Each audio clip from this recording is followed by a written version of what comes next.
बाबा जी और हुजूर जी की प्यारी साध संगत जी, सभी को प्यार भरा राधा स्वामी जी।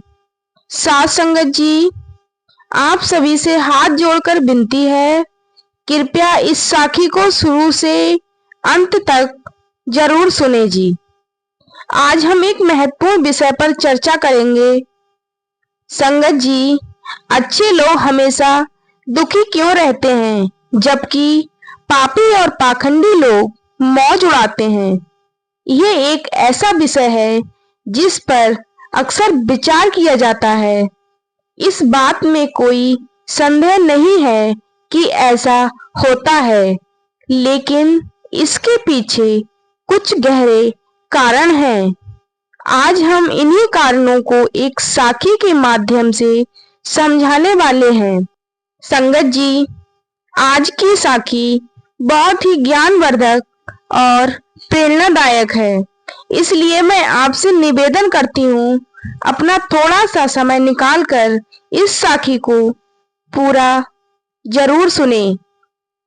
पूरी साखी सुनने से आपको जीवन के महत्वपूर्ण सबक मिलेंगे, जो आपके भविष्य को बेहतर बना सकते हैं। तो चलिए अब साखी को शुरू करते हैं। संगत जी, एक छोटे से नगर में एक कबीर नाम का लड़का रहता था। कबीर हमेशा अपने आसपास के लोगों को देखकर सोच में डूबा रहता था। उसने देखा कि जो लोग दूसरों की मदद करते हैं, जो सच्चाई और ईमानदारी के रास्ते पर चलते हैं, उनके साथ हमेशा कुछ ना कुछ गलत होता है। वहीं जो लोग झूठ और फरेब और छल कपट में लगे हुए हैं, वे अक्सर सुखी और सफल जीवन जी रहे हैं। कबीर के मन में यह सवाल बार बार आता, लेकिन इसका उत्तर कहीं नहीं मिल रहा था। वह सोचता, आखिर ऐसा क्यों होता है? क्या भगवान सचमुच अच्छे लोगों के साथ ही अन्याय करते हैं? जो कि कुछ दिन बाद नगर में एक विद्वान महर्षि आए। उनके ज्ञान और प्रवचनों की चर्चा पूरे नगर में हो रही थी। कबीर ने सोचा, क्यों ना इस सवाल का जवाब महर्षि जी से पूछा जाए। अगले दिन कबीर महंत जी के पास गया।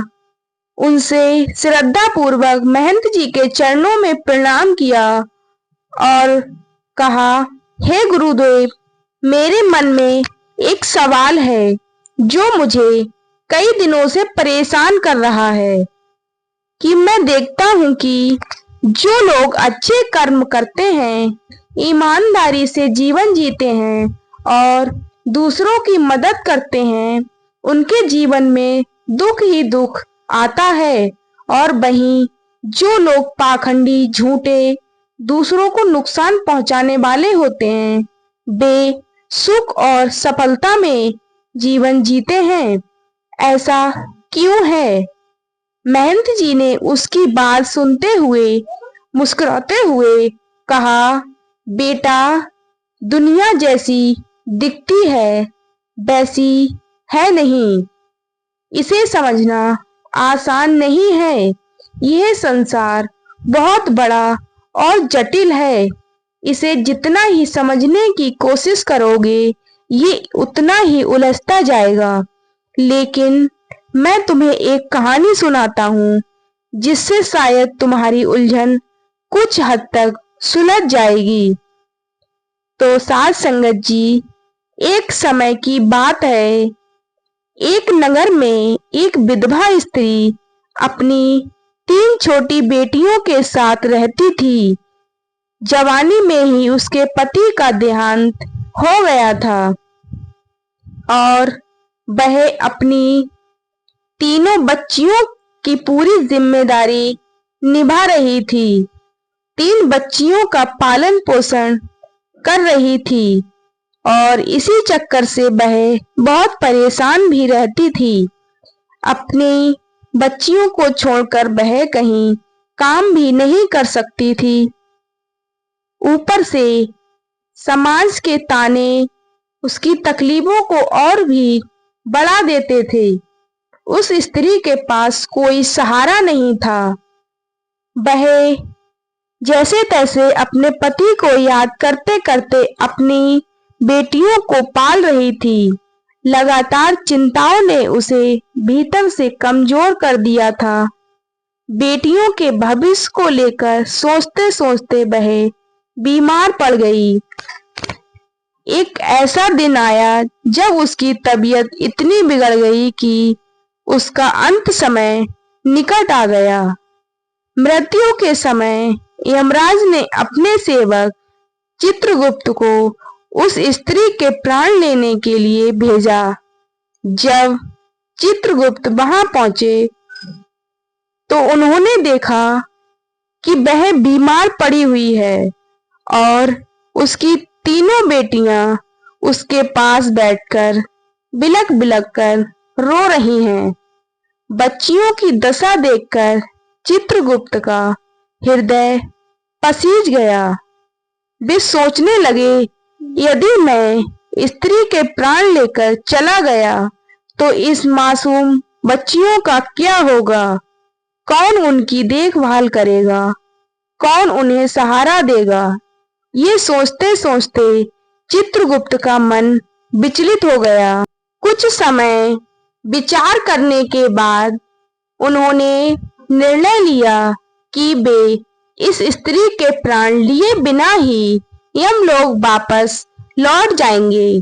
जब चित्रगुप्त यमलोक पहुंचे तब यमराज ने उनसे पूछा, चित्रगुप्त, तुम खाली हाथ क्यों लौट आए? क्या तुम उस स्त्री के प्राण लेने नहीं गए थे? चित्रगुप्त ने सिर झुकाकर उत्तर दिया, हे स्वामी, क्षमा करें, मैं चाहकर भी उस स्त्री के प्राण नहीं ले सका। जब मैं वहां पहुंचा तो मैंने देखा उसकी 3 मासूम बच्चियां उसकी देह से लिपटकर रो रही थीं। यदि मैं उस स्त्री के प्राण लेकर आ जाता तो उन बच्चियों का क्या होता? पृथ्वी के लोग निर्दयी और स्वार्थी हैं। कोई भी उन बच्चियों का सहारा नहीं बनता। चित्रगुप्त ने अपनी बात जारी रखते हुए कहा, हे यमराज, मेरी आपसे प्रार्थना है कि आप उस विधवा स्त्री को कुछ समय के लिए जीवन दान दे दें ताकि वह अपनी बच्चियों का पालन पोषण कर सके और उन्हें आत्मनिर्भर बना सके। इसके बाद उसका जीवन ले सकते हैं। चित्रगुप्त की बात सुनकर यमराज ने कहा, हे चित्रगुप्त, इस संसार के सभी प्राणियों की मृत्यु निश्चित समय पर ही होती है। ना कोई किसी की आयु घटा सकता है और ना ही बढ़ा सकता है। ना तुम किसी को जीवन दे सकते हो, ना किसी के समय से पहले प्राण ले सकते हो। जो भाग्य में लिखा होता है वही उचित समय पर होता है। तुमने सृष्टि के नियमों का उल्लंघन किया है, जो एक गंभीर अपराध है। इसके लिए तुम्हें दंड अवश्य भोगना पड़ेगा। यह सुनकर चित्रगुप्त ने यमराज से हाथ जोड़कर पूछा, हे प्रभु, मेरा अपराध क्षमा करें, किंतु मेरा उद्धार कब और कैसे होगा? यमराज ने गंभीर स्वर में कहा, तुम्हें अब पृथ्वी लोक पर मनुष्य रूप में जन्म लेना होगा और अपने इस अपराध का दंड भोगना होगा और अपने ये अपराध का दंड भोगना ही होगा। वहां जाकर जब तुम अपनी मूर्खता पर 3 बार खिलखिलाकर हंस लगोगे तभी तुम्हारा उद्धार हो जाएगा। इतना कहकर यमराज ने चित्रगुप्त को धरती पर ढकेल दिया। चित्रगुप्त ने धरती पर खुद को नग्न अवस्था में पाया। मृत्यु लोक के नियमों के अनुसार जब कोई मनुष्य जन्म लेता है तो वह वस्त्र विहीन होता है। ठंड से सिकुड़ता हुआ वह सड़क के किनारे पड़ा था। उसी समय एक मोची वहां से गुजर रहा था। वह ठंड से बचने के लिए अपने बच्चों के लिए कपड़े लेने निकला था। रास्ते में उस नग्न व्यक्ति को ठंड से कांपते हुए देखकर उस मोची को उस पर दया आ गई। उसने अपने बच्चों के लिए कपड़े ना खरीदकर उसके लिए कपड़े और कंबल खरीद लिए। मोची ने चित्रगुप्त को कपड़े देते हुए कहा, भाई, ठंड में इस तरह पड़े रहोगे तो जान नहीं बचेगी, इसलिए ये कपड़े और कंबल पहन लो। चित्रगुप्त ने कृतज्ञता से कहा, हे भाई, मेरे लिए इतना बड़ा उपकार किया है, किंतु मेरा ना कोई परिवार है और ना कोई घर और ना ही भोजन का साधन। मैं अब कहाँ जाऊं? मोची ने कहा, भाई, यदि ऐसा है तो तुम मेरे साथ चलो। मैं तुम्हें भोजन और काम दिलाने की व्यवस्था कर दूंगा। मोची चित्रगुप्त को अपने साथ अपने घर ले गया, लेकिन जैसे ही मोची घर पहुंचा, उसकी पत्नी ने देखा कि वह बच्चों के लिए कपड़े लाने गया था और कपड़े तो लाया नहीं और उल्टा एक अनजान व्यक्ति को साथ ले आया। यह देखकर उसकी पत्नी आग बबूला हो गई।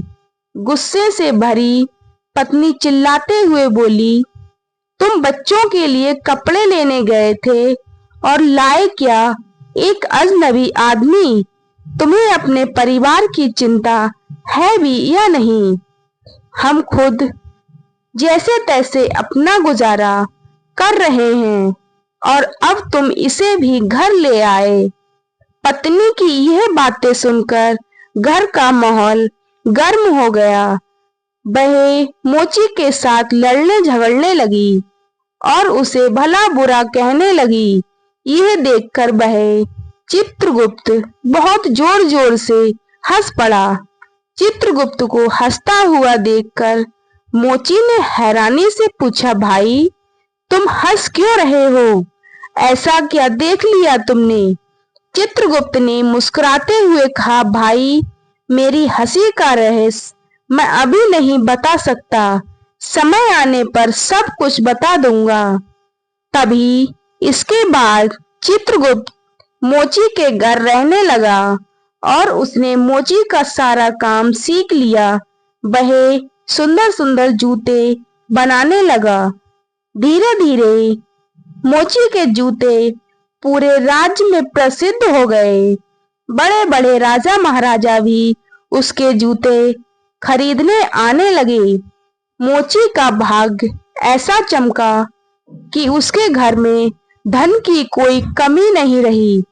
एक दिन राजा का एक सिपाही मोची के घर कीमती चमड़ा लेकर मोची के पास आया और बोला, सुनो मोची, हमारे महाराज इसी चमड़े से बने जूते पहनना चाहते हैं।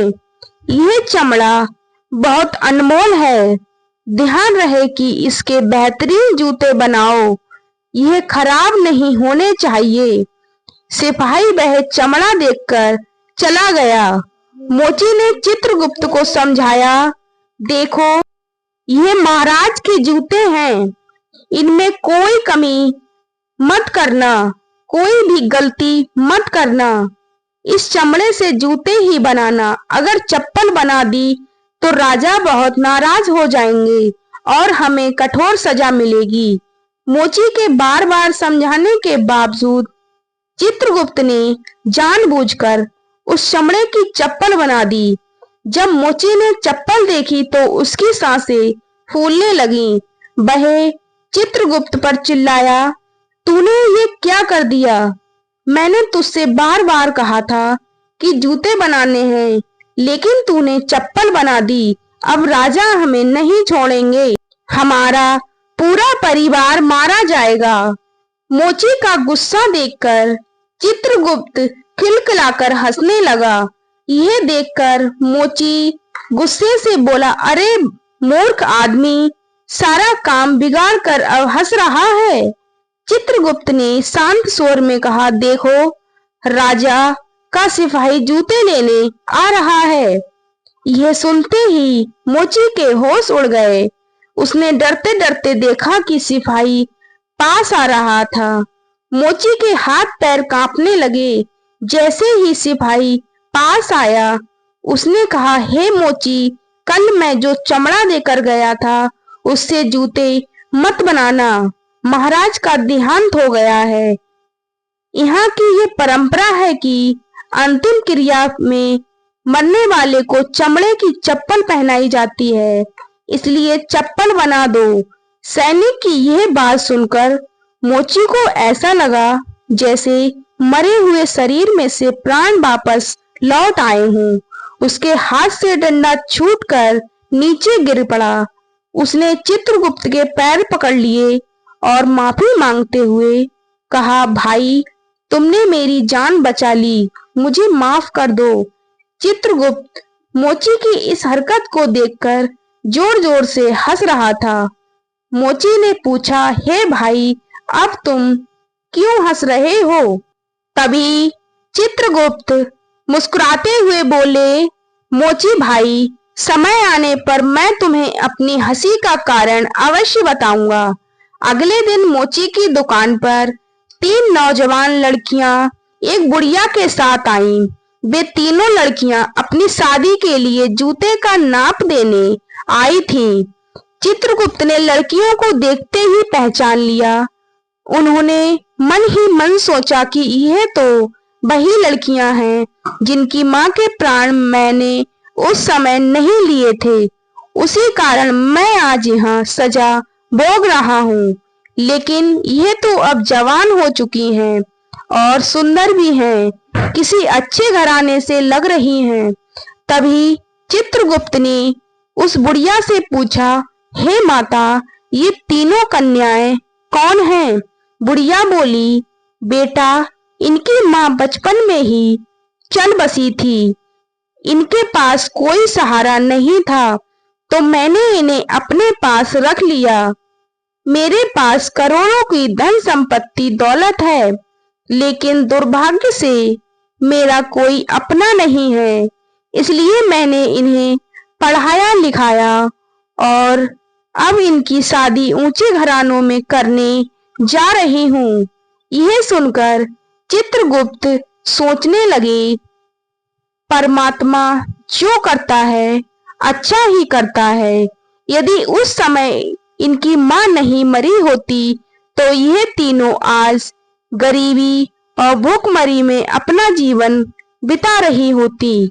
लेकिन आज यह बुढ़िया इन्हें करोड़पति बना चुकी है और इनकी शादी भी बड़े घरों में होने जा रही है। सच में भगवान की योजना मनुष्य से कहीं बेहतर है।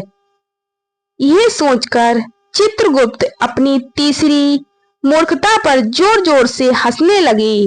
मोची ने पूछा, हे भाई, अब तो बता दो कि तुम किस लिए हंस रहे हो? चित्रगुप्त ने कहा, हे भाई, मैं तुम्हें अपनी हंसी का कारण बताता हूँ। मैं चित्रगुप्त हूँ, कोई इंसान नहीं।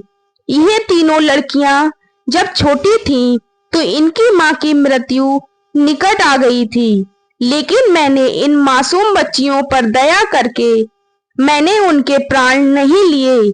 इसी कारण यमराज ने मुझे श्राप देकर धरती पर भेज दिया।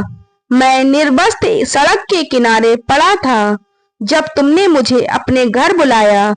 घर पहुंचने पर तुम्हारी पत्नी ने तुम्हें खूब डांटा। वह इस बात पर नाराज थी कि तुमने अपने बच्चों के लिए कपड़ों के पैसे से मेरे लिए कपड़े और कंबल खरीद लिए थे। तब मैंने पहली बार तुम्हारी पत्नी की मूर्खता पर हंसी की थी। वह उन पैसों के खोने पर दुखी हो रही थी, लेकिन उसे यह पता नहीं था कि हमारी मदद से तुम सबकी किस्मत बदलने वाली है। दूसरी बार मुझे हंसी तुम्हारी मूर्खता को देखकर तब आई थी जब तुम मुझे राजा के जूते की जगह चप्पल बनाने पर डांट रहे थे।